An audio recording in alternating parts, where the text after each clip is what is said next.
Hey guys, so unfortunately I can't be in class today. I'm at a professional development symposium, so that is what I am doing today. So with that being said, I need you guys to take some responsibility and continue on with our learning about World War I. We're going to wrap up World War I today.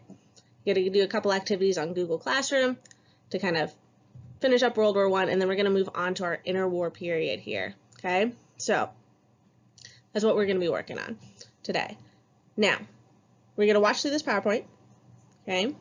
And once you watch through this PowerPoint, there is a Google form on our Google Classroom page, and that Google form is what you will submit. There's just a couple questions there that I need you guys to answer for me, just kind of make sure that you're getting the main points of this lecture, okay?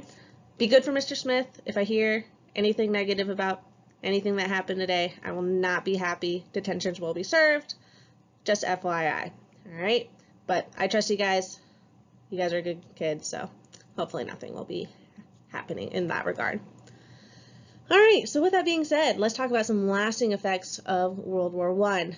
Last time in class, we talked about the Americans coming into the war, and once the Americans came into the war, they were able to help the Allies kind of overwhelm the Germans so that the Allies really got that big boost there and were able to overwhelm, and the Germans did sign the armistice, officially ending the war.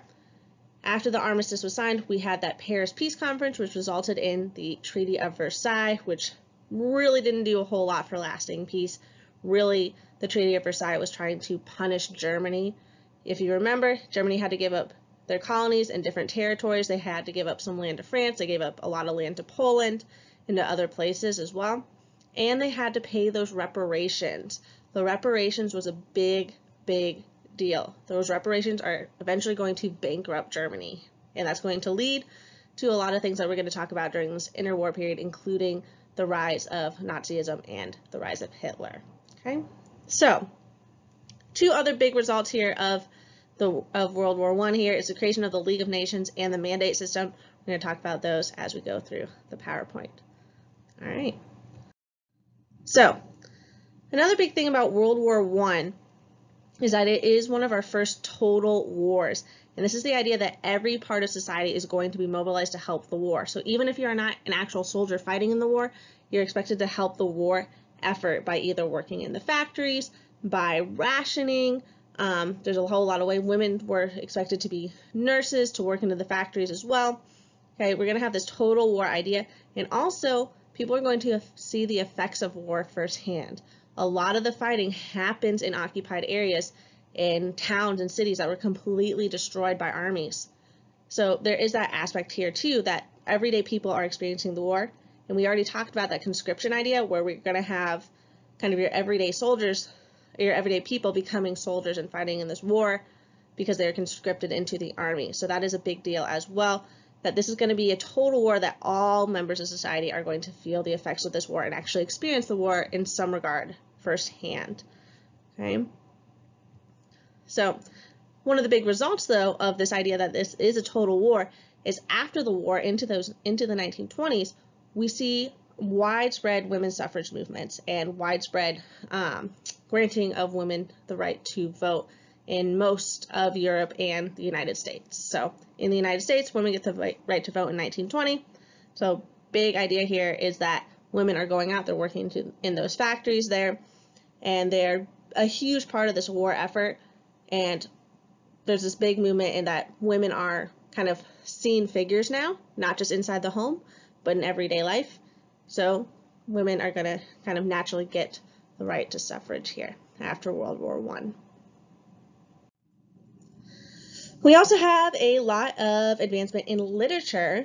There's a big literary movement after the war that is based on war experiences. Again, we have a lot of people that are not soldiers that are made to be soldiers during this war because of conscription. And we see a lot of literature coming from those people. You guys are going to read a poem called Dulce et Decorum Est after you're finished with this PowerPoint here. And this is a poem written by a British soldier who was a writer before the war, and he decides to write about his experiences during the war. And he actually dies before the war ends. So it's very, tells a lot about kind of the perception of the war at the time. So be prepared for that, read through that poem, kind of very enlightening here. and kind of gives you an idea into the literature that's going to come out of the First World War. All right, so after the war ends, remember the Allies win here and the Central Powers lose. And when you are a losing power, you're going to usually lose some land. So big things here. We no longer have the Ottoman Empire. The Ottoman Empire is going to be broken up into Turkey here, okay? And then these areas down here that used to be part of the Ottoman Empire, places that are today Syria, Iraq, Lebanon, Jordan, Israel, are going to become what we call mandates, and we'll get to what those are in a little bit. We're also going to have the breakup of the Austro-Hungarian Empire. We're going to have Austria, we're going to have Hungary, we're going to have the creation of Czechoslovakia and Yugoslavia, as well as a couple other areas here. Some parts are going to go back to Romania, some parts are going to go to Serbia, or rather Serbia is going to become part of Yugoslavia. So we have a lot of those changes as well in the Austro-Hungarian Empire that's going to break up after the war. Big result here is we have new and weak states in Eastern Europe and the Middle East, and we just don't really have that big power in Central Europe at this point. Okay. We also are going to have pacifism. It's going to be kind of this big movement after the war. This is a war at proportions that Europeans had never seen, that the world had really never seen a war to these proportions. And there's a big movement within society that if we can prevent war, we should. War should not be our first option. And war is horrible. War is not glorious, but we should actually avoid war. So we have widespread pacifism, which actually moving into the period of our interwar period right before World War II, pacifism is actually going to be kind of a negative thing, because we're going to have pacifism leads to appeasement. And when we're talking about especially Hitler, because these countries and societies so unwilling to go to war, they kind of let Hitler do what he wants. So we're going to talk a lot about that when we talk about the rise of Hitler as well, how pacifism is actually going to work in his advantage. So we'll talk about that.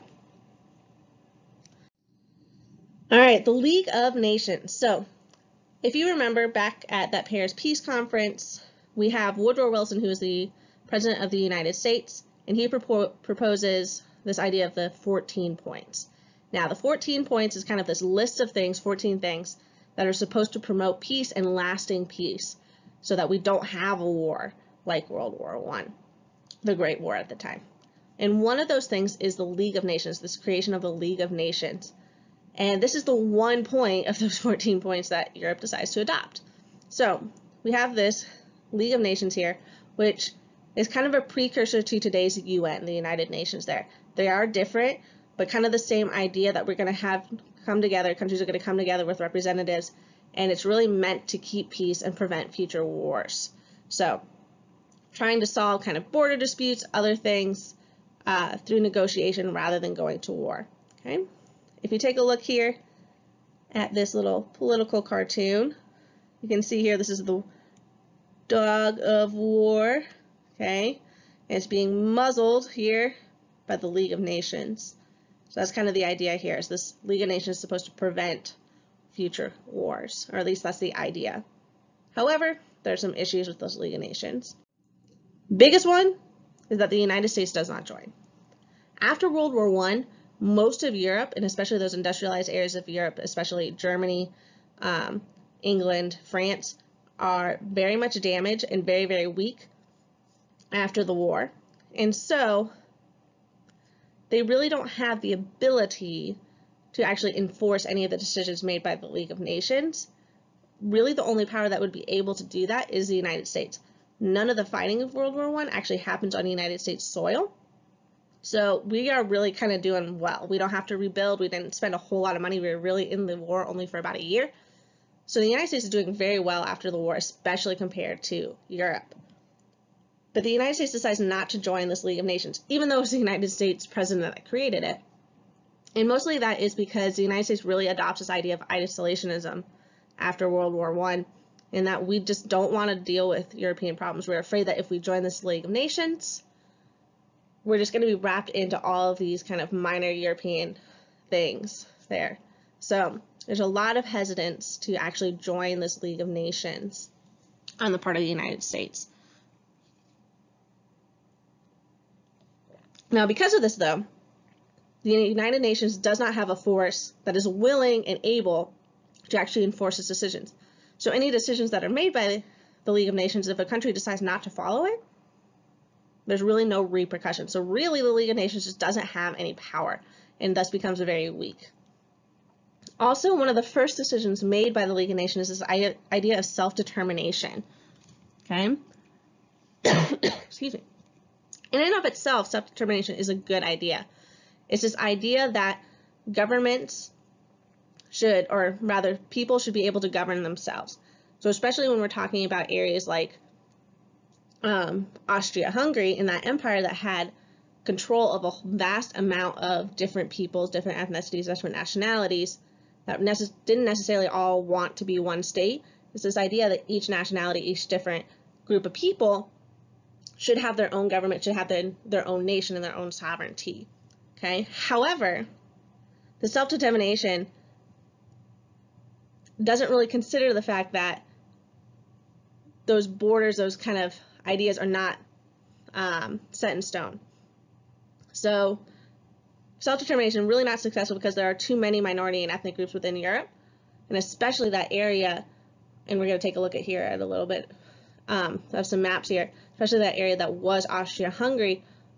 We just have a vast amount of people living in those areas that are of different ethnic groups, that are of different backgrounds, that are going to be smushed together in this idea of self-determination, and really it doesn't work out that well. So if you look here, excuse me, this is a map of what is Yugoslavia. So all of this area here on the map was part of Austria-Hungary, except for this area here of Serbia.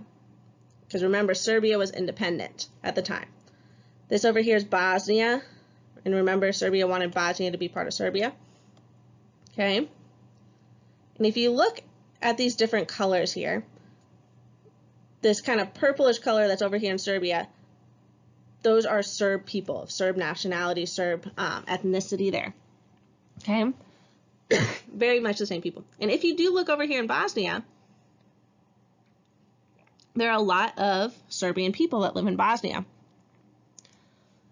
But there are also a lot of other people, a lot of other ethnicities and backgrounds that live in what is going to be considered Bosnia. And if you look here, obviously you have Serbian people, but you also have a large Muslim population, you have a large Croatian population, and we have a lot of areas that it's just too much of a mix to even determine a majority in those areas. And on top of that, all of these areas here are going to be squished together in a country called Yugoslavia. All of these people are considered Slavic people, like those of Russia, but within that Slavic ethnicity, there are a lot of variations. We have Slovenes, we have Croatians, we have obviously Serbian, we have a very significant Muslim population. This used to be part, especially this area down here, used to be part of the Ottoman Empire. So we have a huge Muslim population in this area. So we have a lot of mixing here. And if you look up here, this is all the different languages spoken within this one country now. So even though that idea of self-determination as far as giving countries and nationalities and nations kind of the idea of creating their own nation and having their own sovereignty, it's not as easy or in black and white as the League of Nations makes it out to be.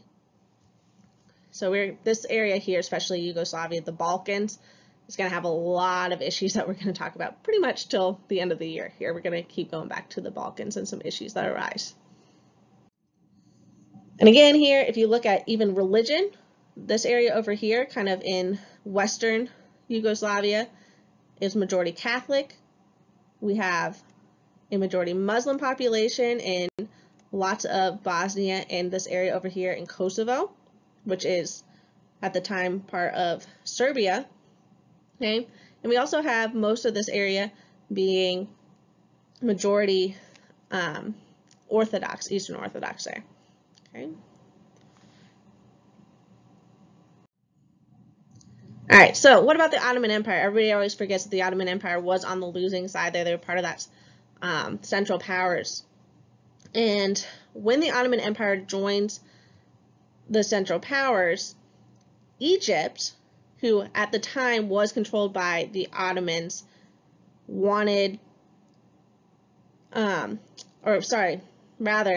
Egypt was part of the Ottoman Empire before the British took it over during that age of imperialism. Remember, we talked about that Suez Canal and the British controlling Egypt so that they can control the Suez Canal. The Ottomans want Egypt back, okay?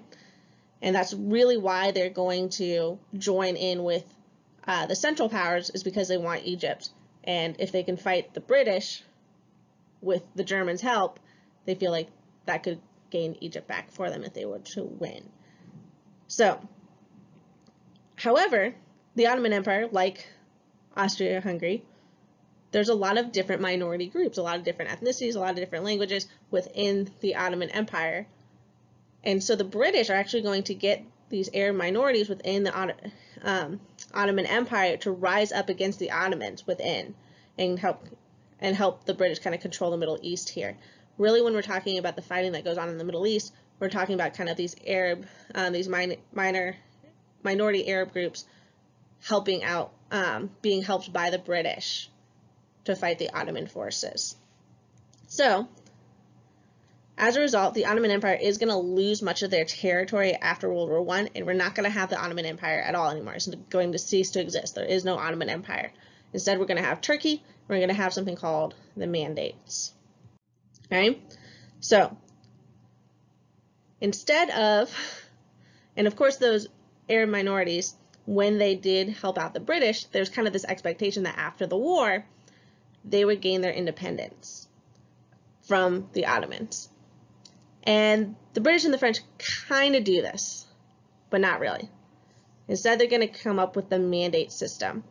And the mandate system is where British and France are going to secretly divide up the Middle East between themselves in what was part of the Ottoman Empire. So we're talking areas of Syria, Lebanon, Palestine, Jordan, and Iraq. So that area of the Middle East there. And they're going to divide it between themselves. So the French are going to get Syria and Lebanon. The British are going to get Palestine, Jordan, and Iraq. And here it is called Transjordan because it does have a little bit of area that's going to be given over to Israel when Israel is created. However, for our purposes of our class, Jordan and Transjordan are the same thing. Okay?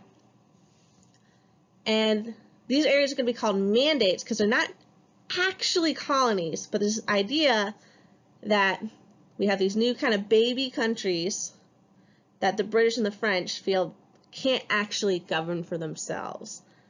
So until that they are mature enough, they're going to be helped out by the British and French governments, which essentially is going to make these areas colonies of Britain and France. But they're going to be called mandates, not colonies.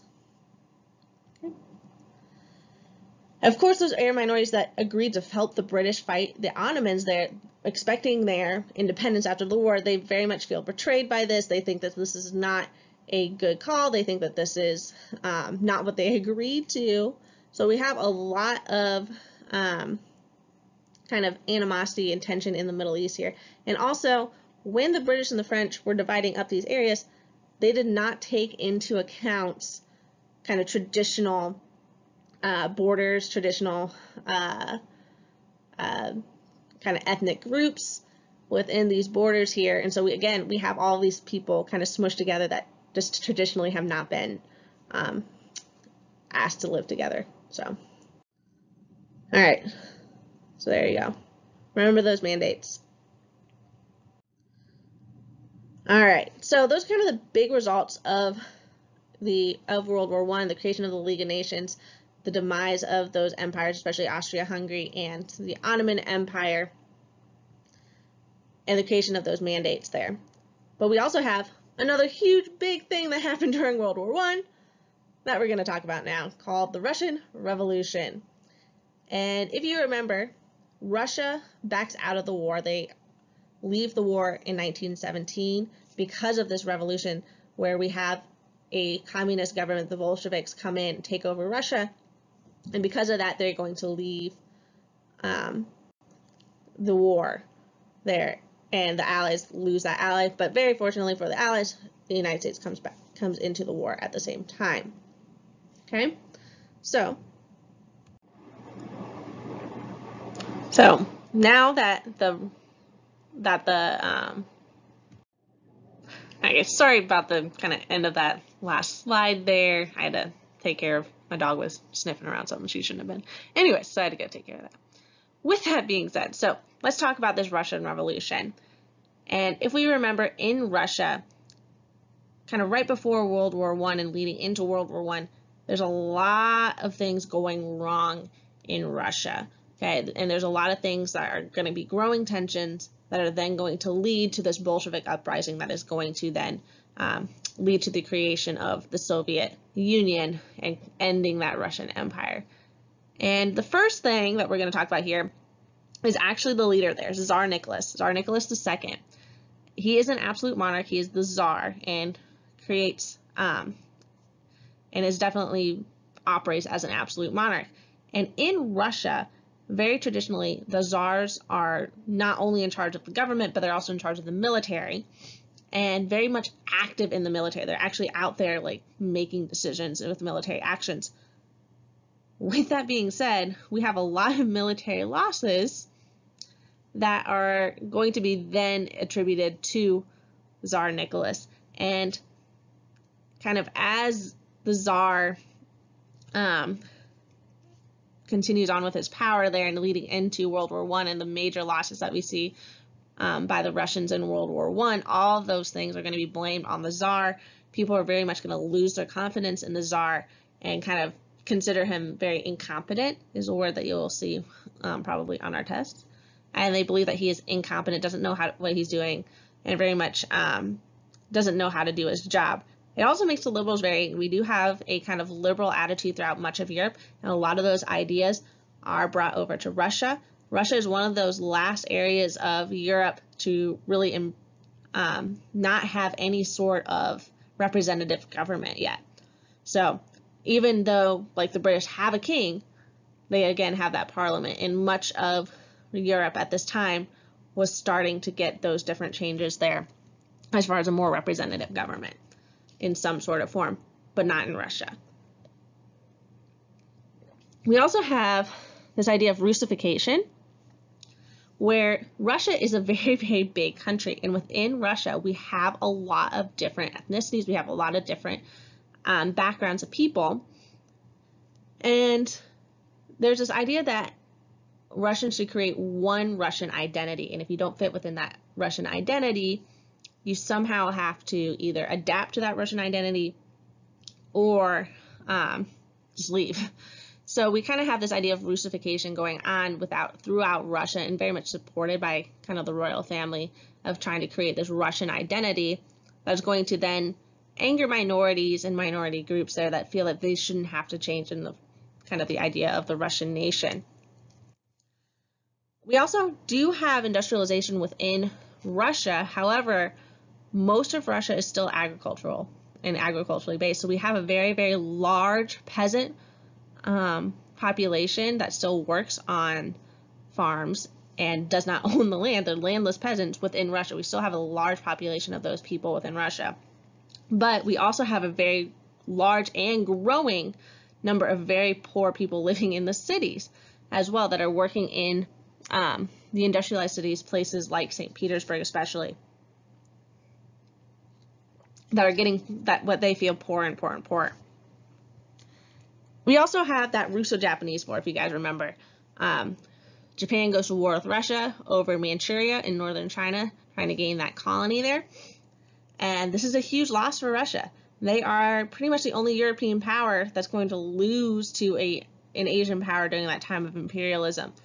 This is a big embarrassment for the Russians, and especially for Tsar Nicholas. Okay, remember, the Tsar is very much in charge of military actions, is very much seen as in charge of the military actions.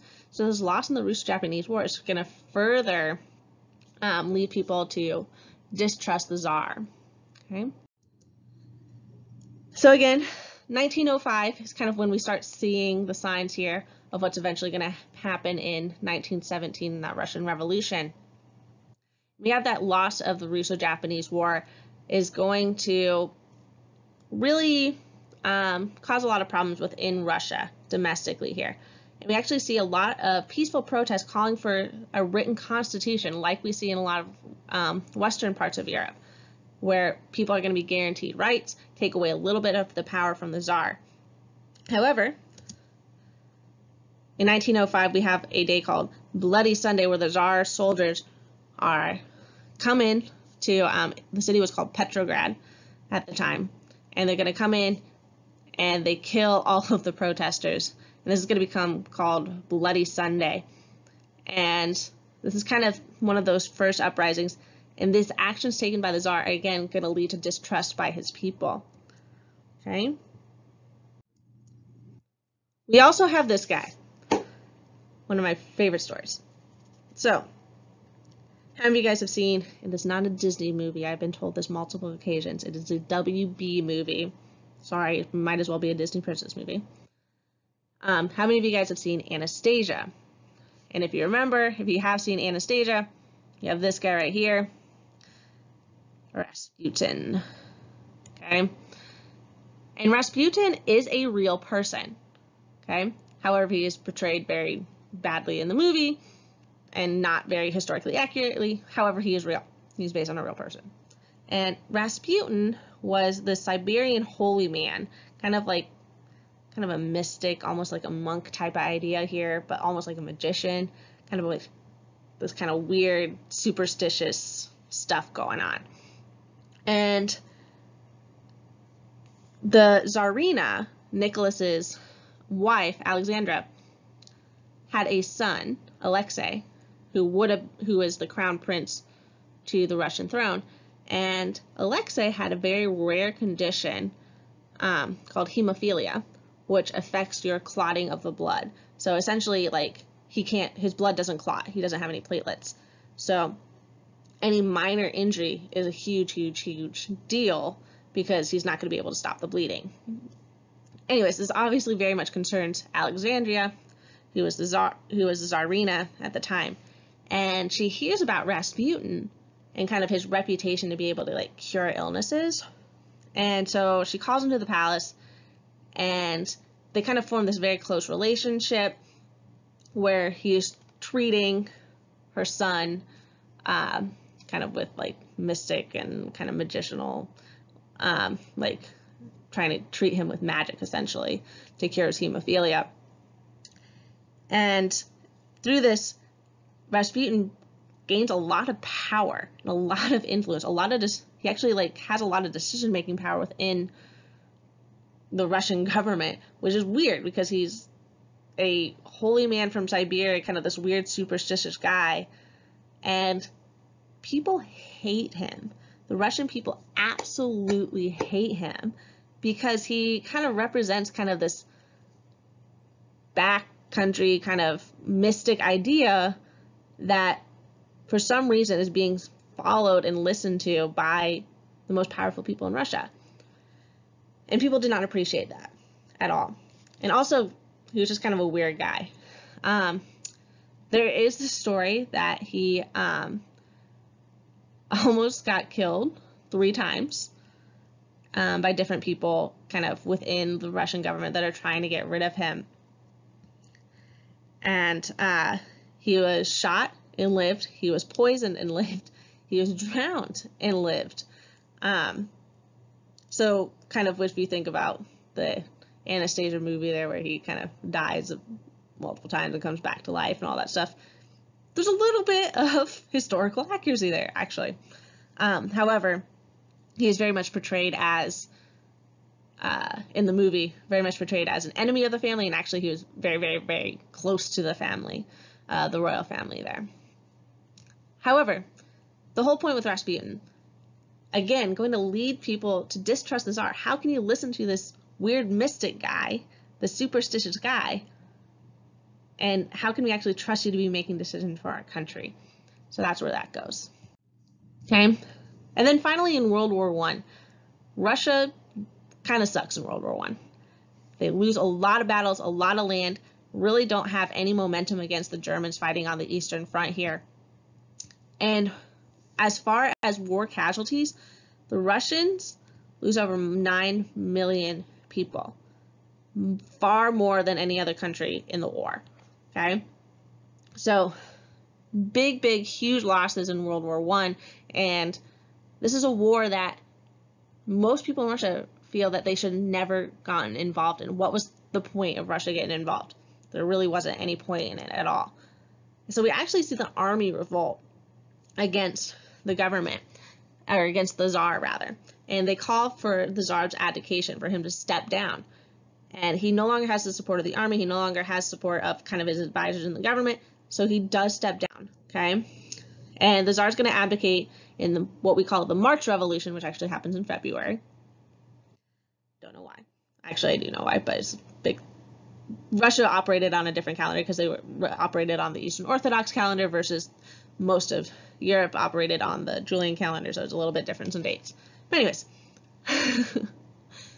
March Revolution here, the Tsar is going to abdicate. He's going to step down after this army revolt in 1917, and we have a provisional government that is actually a democratically elected government called the Duma, okay? However, this new government decides that they're still going to fight in World War I, which is a very unpopular decision, which is going to lead to the success of this guy, Vladimir Lenin. And Vladimir Lenin, he is the leader of the Russian Communist Party called the Bolsheviks, and he had been very much a huge political activist way before the start of World War I. Throughout his whole career, he'd actually been banished for a while, and he comes back to Russia after the Tsar abdicates there and the Duma takes over, and he starts leading this Bolshevik, this kind of communist uprising, especially within the cities, and they're going to kind of take over the cities first, and then they're going to take over the government. He's going to promise peace, land, and bread to the peasants, okay, which are huge big things. Remember, we still have a large population of landless peasants. People are very hungry. The war has taken a lot of resources away from the people that are already very poor, okay? And of course, he's gonna promise peace. He says, if the Bolsheviks win, we're gonna get out of this war. It's not our war. We don't need to be in it, okay? So we have the October Revolution, which actually happens in November, and we call this the Red Revolution because red is kind of associated with the Communist Party. And also, after this revolution, we're going to have a civil war, which happens very often during revolutions, where the Reds are going to be the supporters of the Bolsheviks, okay? And during this revolution, the Bolsheviks are going to rise up, okay? And they end up taking over that government, taking over the Duma, and creating the USSR, okay, which is a new communist country. And this is actually going to be the first communist country in the world. There's Lenin sweeping away all the kings there, and the bankers, and the priests. So, sweeping them all out. So that October Revolution, or the Red Revolution, armed Bolsheviks are going to take over the government and the major cities, and eventually going to take over Russia there and create that USSR. Okay, when they do take over, this is when we have the Treaty of Brest-Litovsk, which is where Russia leaves the war. They're going to sign a treaty with Germany, which essentially gives Germany a lot of land that is going to become part of Poland, and they leave the war. It's not, they're done. Okay. Soon after, we have the Russian Civil War, where we have the whites and the reds. The reds are going to be the supporters of the Bolsheviks. The whites want the Tsar back in power. Okay, and the whites are going to be backed by the British and the United States. They want the Tsar back in power. They don't want the communists. They don't want the Bolsheviks in power. However, the Bolsheviks just have too much of a following already, and they've already taken over most of the major cities, especially places like Moscow. Up here in what was St. Petersburg, they're going to call it Leningrad now. Okay, so they're going to take those over, and they already have control of those areas and really have a good defense there. So those 3 years of the Russian Civil War, the Reds pretty much had the advantage the entire time and win pretty easily. Okay, so Russian Civil War, Reds versus the Whites. So essentially Bolsheviks, which are the communists, versus the Whites, the non-communists. Bolsheviks win, create the USSR. Moscow is going to become the new capital. Remember, St. Petersburg was the capital of Russia. Now it's going to be moved to Moscow, which is the modern capital of Russia. Okay. One of the first things, so once the Bolsheviks kind of officially win that Russian Civil War and officially take over and officially create the USSR, Lenin is going to become the leader of the USSR, the communist leader there. And he comes up with this idea of the new economic policy. Remember, Russia is not doing well economically. That's one of the reasons that the Bolsheviks are able to get so much of a following there and rise up in Russia. So Lenin knows that he has to get the economy going just a little bit so that they can then adhere to those communist ideas there. So he's going to allow a little bit of capitalism, very limited capitalism, in that he is going to allow those peasants to grow their own food and sell their own food and make profit out of their own foods, and very limited businesses are going to be able to make profit there. However, the rest of the businesses, the major manufacturing, is going to be owned by the Bolsheviks, be owned by the Communist Party, okay? And the Communist Party has all political power within Russia, okay? All right. So, of course, big question that we got to ask here is, did Anastasia survive? Now, during that Russian Civil War, the Tsar and his family, after the Tsar abdicates, his family is moved to Siberia, okay, and kind of put into hiding there. And after that Russian Civil War breaks out, the Whites want the Tsar back in power, and of course the Bolsheviks know that that is a threat. So they end up deciding that they are going to murder the entire royal family here, including Tsar Nicholas and all of his daughters. This is Alexei right here, the one with hemophilia. Okay, and there's a story for a long time that one of the daughters, Anastasia, actually survived, because originally when they found the bodies in the wood that had been shot, there's a body missing, and a lot of people thought it was Anastasia. Okay, and to kind of add to that, we have this woman here, Anna Anderson, that's going to pop up in the Netherlands saying that she was Anastasia and that she survived and kind of moved out to Western Europe there. However, later on, DNA has proven that Anna Anderson is in fact not Anastasia. And in 2002, we found Anastasia's body. So, in reality, Anastasia did not survive, okay? And all of the Romanovs, the Russian royal family, were murdered during this Bolshevik uprising here, this Russian Revolution. Okay. So just to leave you on a little bit of a positive note there. All right, guys, so that is our lecture. That was a ton of information, and I know it was, but we really got to kind of keep moving here. We really don't have time to slow down at all. So what I need you to do is on Google Classroom, make sure you fill out that Google form to kind of make sure that you got all of the big takeaways here from the lecture. There's also a couple other assignments I need you to do. That Dulce et Decorum Est, that primary source poem, you're going to go in, read the poem, and then that also has a Google form attached to it. Answer those questions on the Google form after you analyze the poem. We also have a map that you need to do, the 1918 map. And then also there is a reading about the Great Depression, which is kind of what we're going to be really focusing in on next class. So make sure you do those things. I'll see you on Wednesday. Be good for the sub, and I will see you then. Bye.